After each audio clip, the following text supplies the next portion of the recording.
Welcome to the Fast Leader Podcast, where we explore convenient yet effective shortcuts that will help you get ahead and move forward faster by becoming a better leader.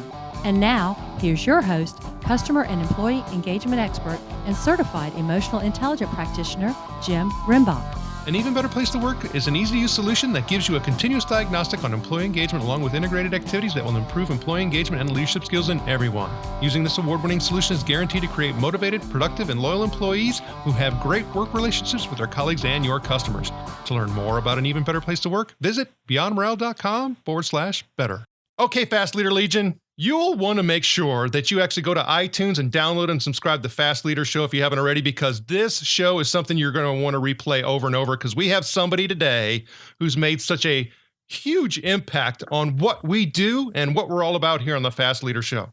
Hyrum W. Smith was born in Centerville, Utah, and raised in Hawaii, where his father was a professor of speech. Hyrum grew up with a real need to be sensitive to other people's feelings. It's just how he was brought up. After graduating high school, Hyrum spent 2 years in London, England. Upon his return, he was drafted into the Army. After graduating honor graduate from Honors Candidate School, he commanded a Pershing missile unit in Germany. Hyrum graduated from Brigham Young University in 1971 in business management. After spending several years in corporate America, Hyrum decided that he wanted to teach. So in 1981, Hyrum founded the Franklin Quest Company. Among the company's other products, Smith created the Franklin Planner and seminars on productivity development based on the belief window and other concepts. In 1997, Franklin Quest merged with Stephen R. Covey's Covey Leadership Center to form Franklin Covey. Hyrum is the author of several books, including 10 Natural Laws of Successful Time and Life Management, What Matters Most, The Power of Perception, and his more latest release being 3 Gaps. Are You Making a Difference? Hyrum believes that you are put on this earth to make a difference. He feels that he has, but he's not done yet. He wants to have on his tombstone that he did make a difference. Hyrum currently lives in Gunlock, Utah, with his wife, Gail, going to be celebrating their 50-year anniversary in December. And he also has 6 children and 24 grandchildren. Hyrum Smith, are you ready to help us get over the hump? Absolutely. Good morning. I'm excited to be here. I'm so excited to have you. Now, I've given our listeners. Hey, listen, I'm gonna start by I'm gonna give you my favorite poem when you mentioned my grandkids. I've seen the lights of Paris. I've seen the lights of Rome. My favorite lights are the tail lights of my grandkids going home. I aspire to be able to say that one day. I'll have to make sure I write that one down. Now, okay. I've given our listeners a little bit about you, but can you tell us what your current passion is so that we can get to know you even better? Well, my current passion is a passion that I've been cursed with, I think, ever since I was 19. When I was in London, England in 1963, I had the opportunity of sitting at the feet of Winston Churchill and hear him speak. It was just 2 years before he died. And he made the statement, he said, almost wistfully, he said, I've had this obsession all my life that I was supposed to make a difference. And then he said, I hope I've made a difference. And I sat there thinking, are you kidding? You just saved the free world during the Second World War. I think you made a difference. But it's like, he passed the baton to me. And I've had that passion ever since.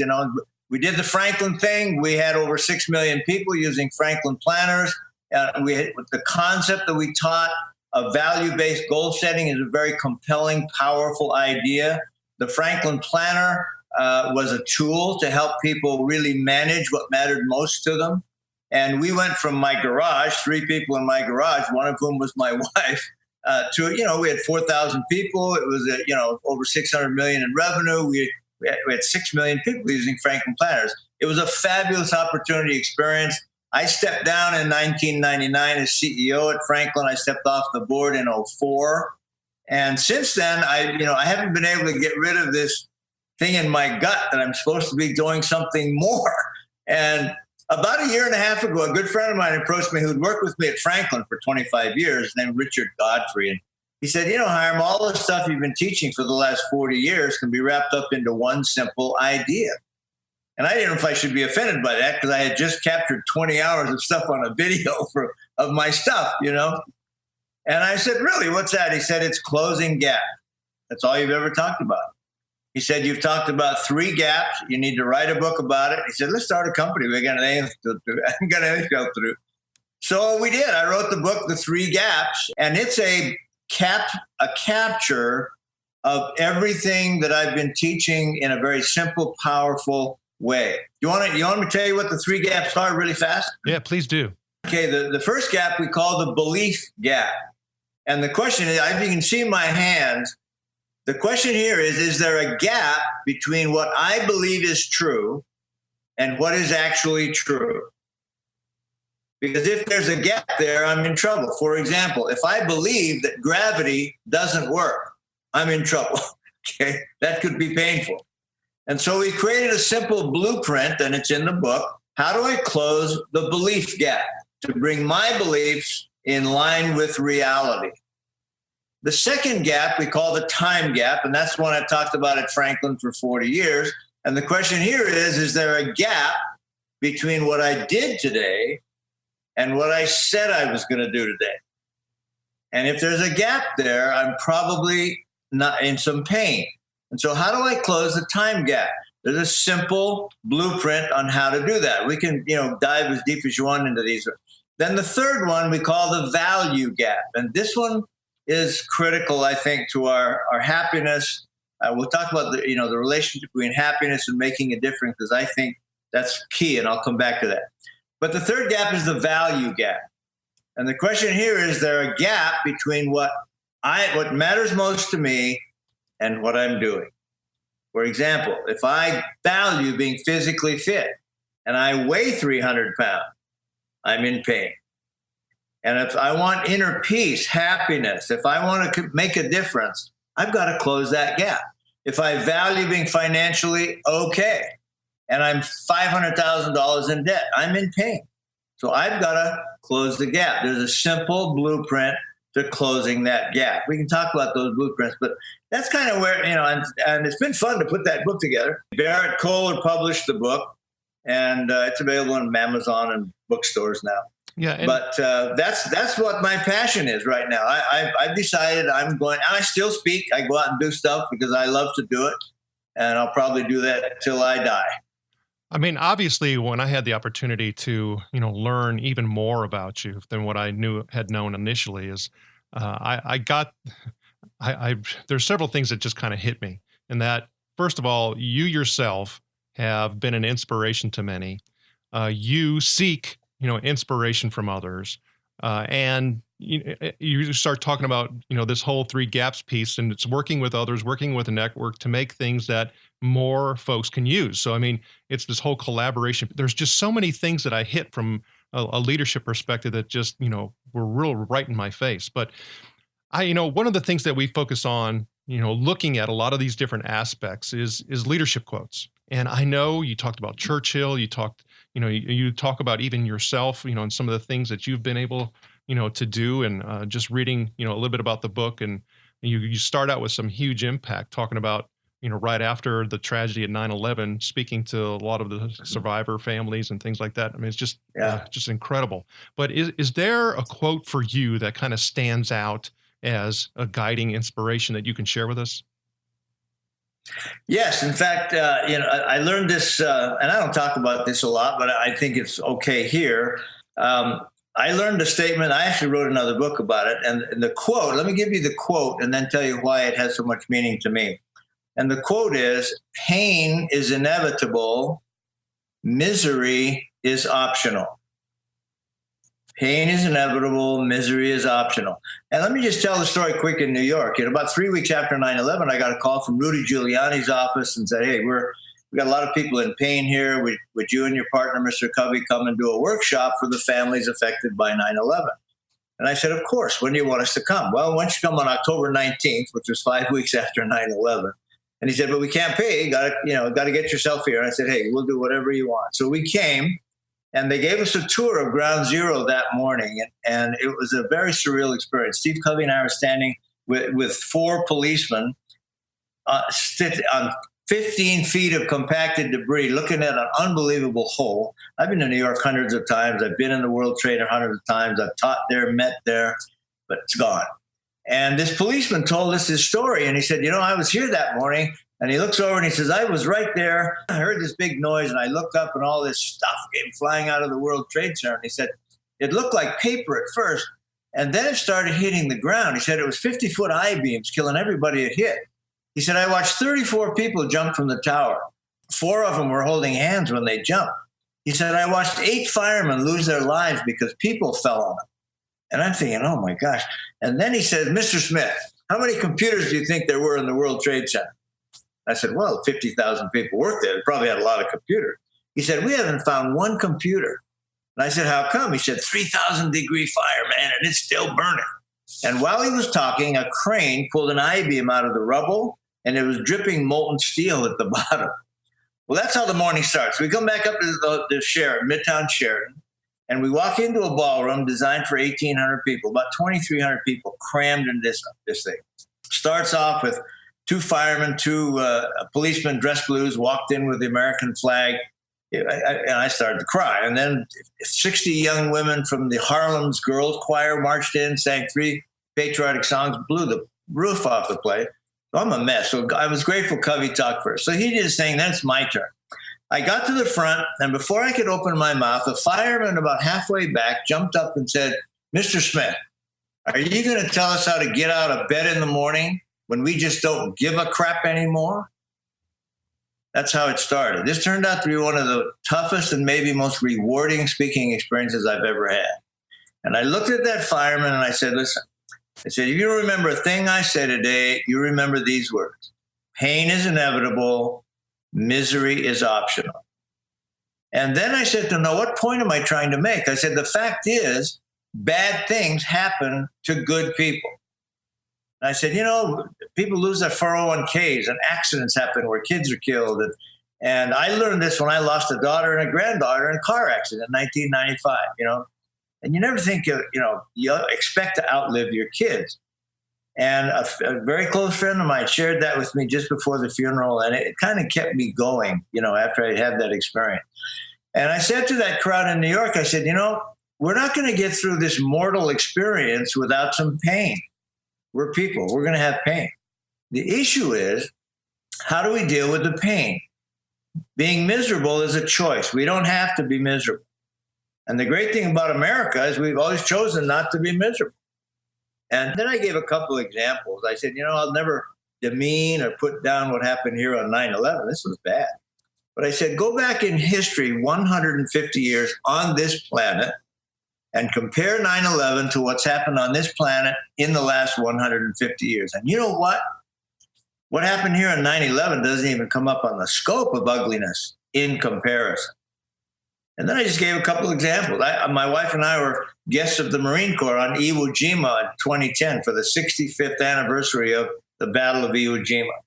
8,000 dead Marines in 34 days, 20,000 dead Japanese in the same battle, 20,000 wounded Marines. How often do we reverence that?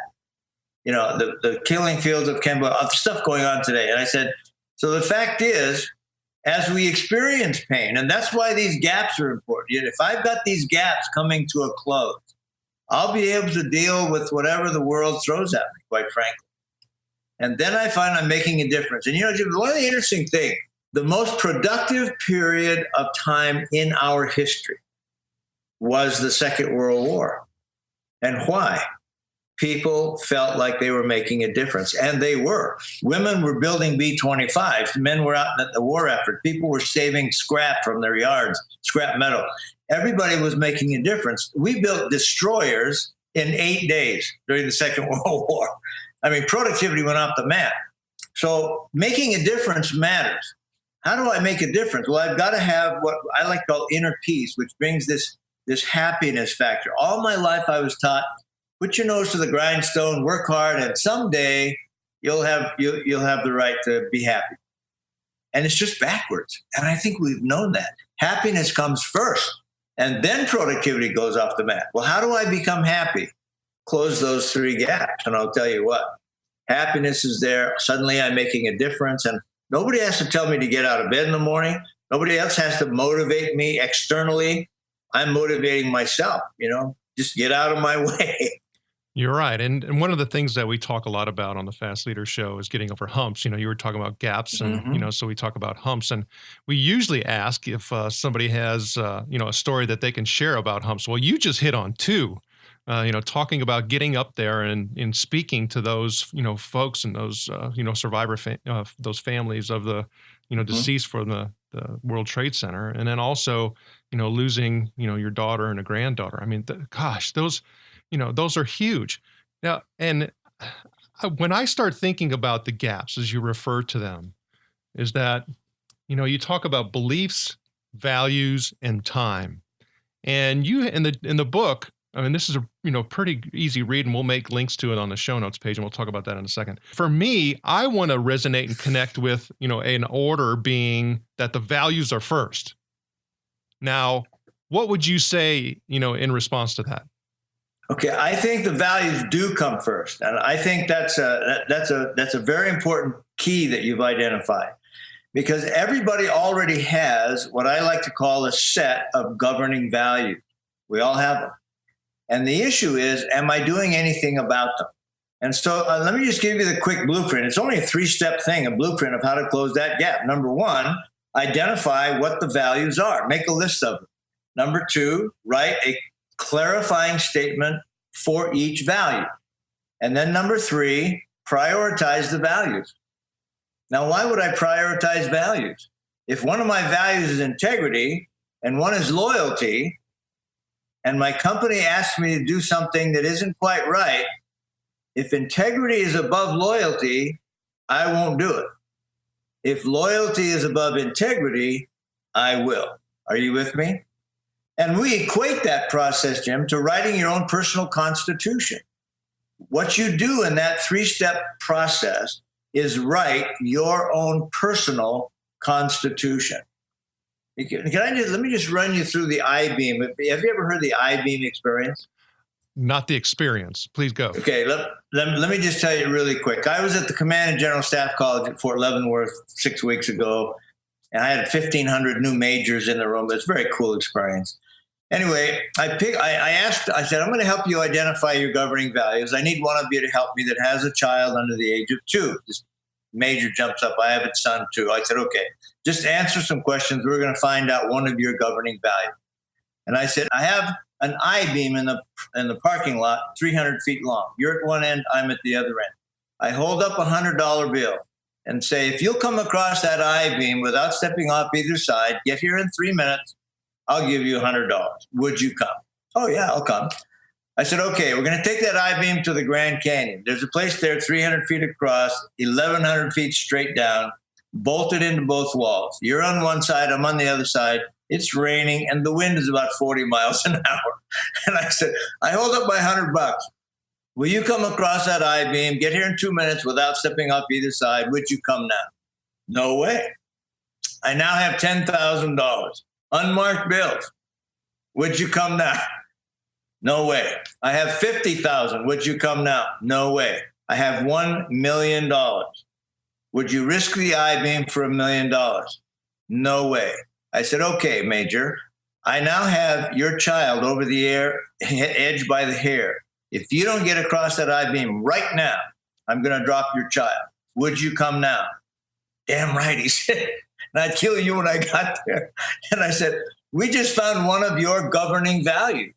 And that governing value is, I love my child. Safety has value. Money has value. Of a greater value is the love of the child. He would probably risk the I-beam for the child. That's what governing values are all about. In fact, I did this once with a woman that had a teenager. They will not come across for a teenager. Anyway, but the question they got to ask now is, as I sit down to do step 1, identify my values, ask the question, what would I cross the I-beam for? Yeah, I mean, you bring up a great point. I just conducted a workshop a couple of weeks ago, and we went over, helping a group, individuals and a collective to be able to identify their values. And we went through some activities, and, about midway through, I said, who's ever gone through this, type of exercise before to identify your values? And just a few hands went up. And the only reason their hands went up is because they did it in a corporate environment. They were trying to identify corporate values. But people just don't go through that activity. Yeah. And you know what? There's some interesting reasons why. If I identify my governing values, the highest priorities in my life, I also have to come face to face with the gaps, what I'm not doing about them. And that is painful. And, light is the best disinfectant. And when we cast light on the gaps, all of a sudden we intuitively start doing something about it. Now, I would never tell anybody what their values ought to be, but I think every human being shares 3 or 4 values: family, education, physical wellness, you know what I'm saying? Integrity, financial okayness. So people ought to start there. And then once I start identifying my values, now my belief system, I've got to bring my belief system in line with my values. Are you with me? And then all of a sudden there's a reason to close the time gap. Why? Because I know what matters most to me now. That's a good point. point. You hit on a nerve there. Well, yeah. Yes, and even my 7-year-old son is Tuesday evening is our Cub Scout night, and he was not wanting to go. Dad, why do we have to go to Cub Scouts? I said, well, because of God, family, and country. Those are the 3 most important things in your life. Now get in a truck. and I said you're going. That's right. I mean, I've even told my older one, who's kind of gone through some of the same issues every once in a while, and he's like, "Why do I need to go?" I was like, "What's your last name?" I said, "Do you want to keep it? Do you want to keep it? This is what we do." I used to say to my kids, "Do you like eating?" All right. So I know you got a lot of things going on. You talked about, it's been several years since you had stepped down as CEO with Frank and Covey, and you've been doing a lot of different things here and there. You did have the new book release, but when you start thinking about, what's next, what are some of your goals? Well, right now we've started another company, and we're calling it The 3 Gaps is the name of the company. We've created a half-day seminar, and we're starting to work with corporations. And one reason I'm excited about the age in which we live is that we can now drop this information, this content from the sky. I don't have to get on an airplane. I mean, I've got 6 million miles on commercial aircraft, and I'm not excited about getting on airplanes anymore, but this kind of thing where I can actually talk to the world about these 3 gaps and the difference it makes in your life when you close those gaps, that's very exciting to me. I mean, I'm sitting here in my office on a ranch in southwestern Utah. I'm only 100 miles from Las Vegas. And, that I have a real passion about that. The whole need to get this message out. It's simple, it's short, but it's not easy. It's tough. It's hard to do. And the Fast Leader Legion wishes you the very best.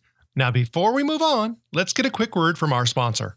Need a powerful and entertaining way to ignite your next conference, retreat, or team building session? My keynotes don't include magic, but they do have the power to help your attendees take a leap forward by putting emotional intelligence into their employee engagement, and customer-centric leadership practices. So bring the infotainment creativity of the Fast Leader Show to your next event, and I'll help your attendees get over the hump now. Go to beyondmorale.com/speaking to learn more. All right, here we go, Fast Leader listeners. It's time for the Hump Day Hoedown.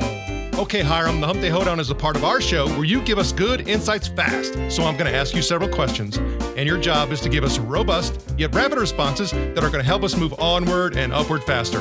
Hyrum Smith, are you ready to hoe down? Absolutely. All right. So what do you think is holding you back from being an even better leader today? I think the only thing holding me back right now is keeping myself physically fit, in good shape. I know what I want to say. I know how I want to reach people. I'm 72 years old. I'm in pretty good shape.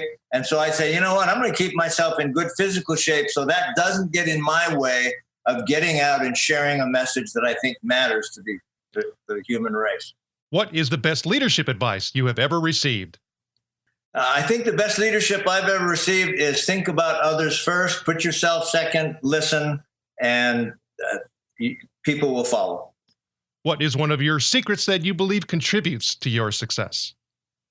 I think understanding that there are 3 basic emotions that motivate us to do everything we do. There's fear, duty, and love. At fear, the feelings are, I have to do it. At duty, the feelings are, I ought to do it. And at love, I want to do it. And we're functioning, Jim, under one of those emotions every day. The issue is, can I manage myself from fear to love? Because if I show up at work because I have to be there, no energy. If I'm there because I ought to be there, more energy. If I'm there because I want to be there, get out of my way. And so my job is to manage myself into the love, want to area. That's when miracles happen. What do you feel is one of your best tools that helps you lead in business or life?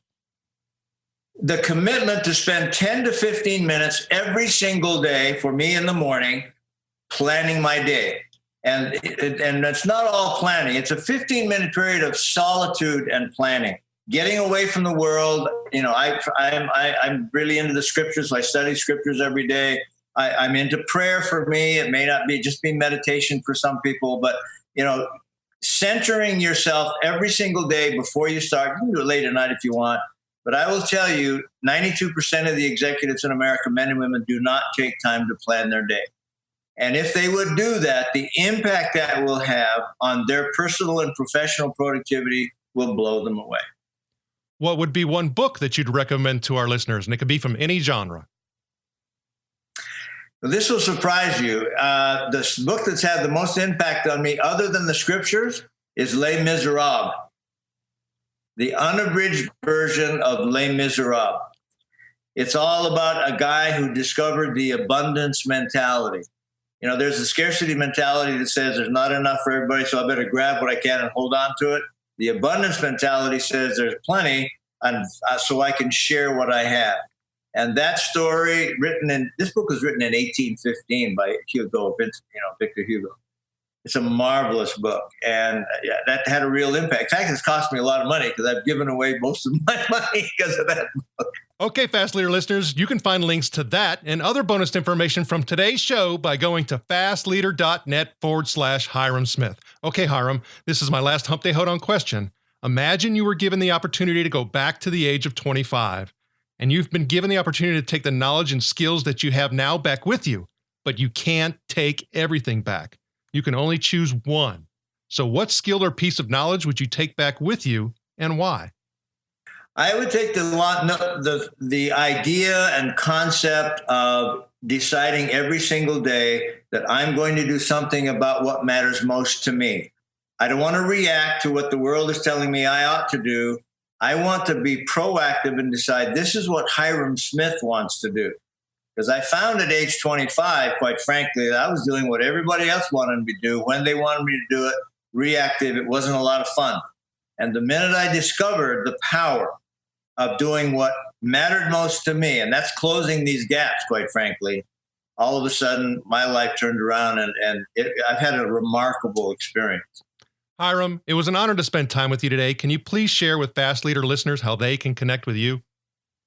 Absolutely. We have a website, 3gaps.com. The 3 Gaps book is available on Amazon and Barnes & Noble bookstores. But go to our website, and I should mention that we have created a digital learning module that helps people write their own personal constitution. It's a game. Play the game. At the end, you push a button and your constitution appears. It's a powerful tool. They can get that on our website, but just go to 3gaps.com. Hyrum Smith, thank you for sharing your knowledge and wisdom. The Fast Leader Legion honors you and thanks you for helping us get over the hump.